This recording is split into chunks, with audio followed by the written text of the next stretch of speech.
genius of the mind. So many stories to unwind. Welcome to the Writer's Bog. In this video, I'm going to attempt to explain the fundamentals of learning to find your voice. Before I explain what voice is, I'm going to let you know that voice is something that's more of an intermediate level concept in terms of its complexity. And it's not something you learn right away. It's a developmental thing, something you learn as you go. So the earlier you start learning, the easier it'll make things down the road. Keep that in mind. Now, the other problem with voice is that the definition, the meaning, what voice actually is sort of a vague notion. Granted, almost every aspect of writing is like that to some extent, which is one of the things that makes learning to write so difficult. But voice is much more on the vague end of things than, say, the definition of a protagonist and an antagonist.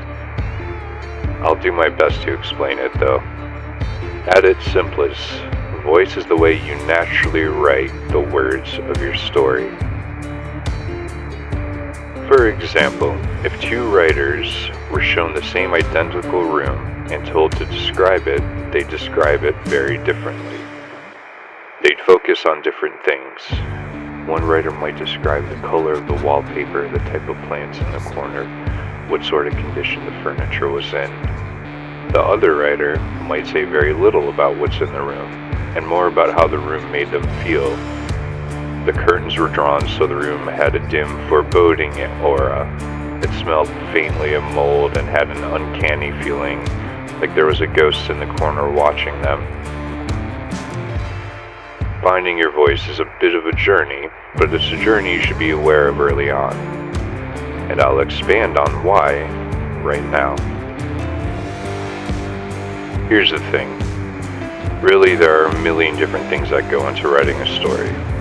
Not only do you have the actual story, all the characters, the plot, the timeline, not only does it all have to match and fit together with itself, and not only does it need to progress and flow at the right pace, but you have to convey it all using only words.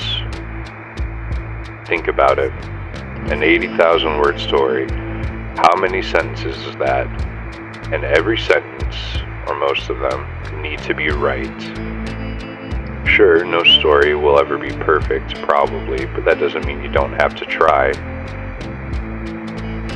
There's an entire side of writing that I haven't talked about yet, which is how you're supposed to structure the words on the page in the first place.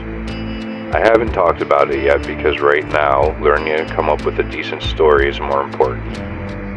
Voice, though, is sort of the bridge between the story and the words, the syntax, the grammar, the punctuation, all of the mechanical aspects of the English language. And voice is important, it's non-negotiable. But that's not a bad thing. Every writer has to use the same words. They're restricted to whatever language they write in, and they share that language with all the other writers. But your voice is unique to you. No one is going to write a story the same way you do, and no one is going to tell the story the same way you do. So the sooner you learn how to tell your stories, the sooner you learn how to write, the better for you. I'm going to save you a lot of time in the editing booth with this part. There's a mistake that a lot of new and old writers alike make. They try to imitate other authors. This doesn't only include voice, but voice is definitely part of it. Don't do that. There's a fine line between someone's writing style inspiring you and you trying to just copy them. Learning how to write doesn't mean you try to copy others. It means you figure out what you like from others and figure out how to incorporate it while making it your own. Voice is very much the same thing. You might like how Alastair Reynolds describes the science and mechanics behind his worlds. You might like the way Cormac McCarthy relays the gloomy tone of many of his books, and you might like how Tolkien conveys the beauty and history of Middle-earth. Think on how they do what they do, and on why you like it. But when you want to give your book a gloomy tone, like Cormac McCarthy, do it using your own words, your own way of describing things, not his. That's the part of voice that you need to learn. And don't feel obligated to change your voice too much to fit the genre or the narrative of your book. Sure, Alastair Reynolds and many other sci-fi writers, especially the ones who write hard sci-fi, have very complex voices.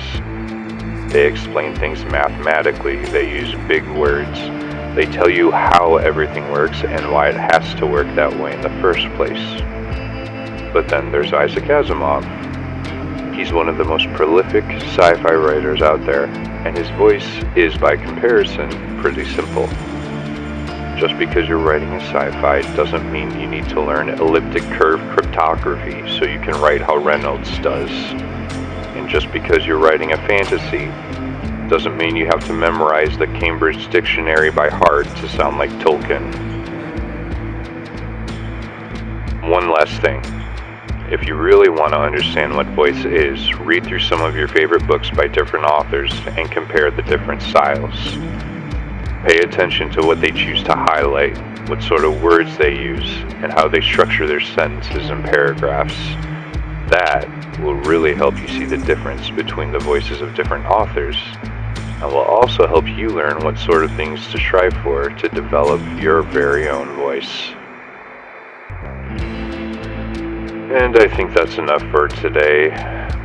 I know it's a short one, but voice is a pretty complicated topic, and I don't want to overwhelm you. I just want to give you a sense of it so you can start thinking on it sooner rather than later. Thanks for listening.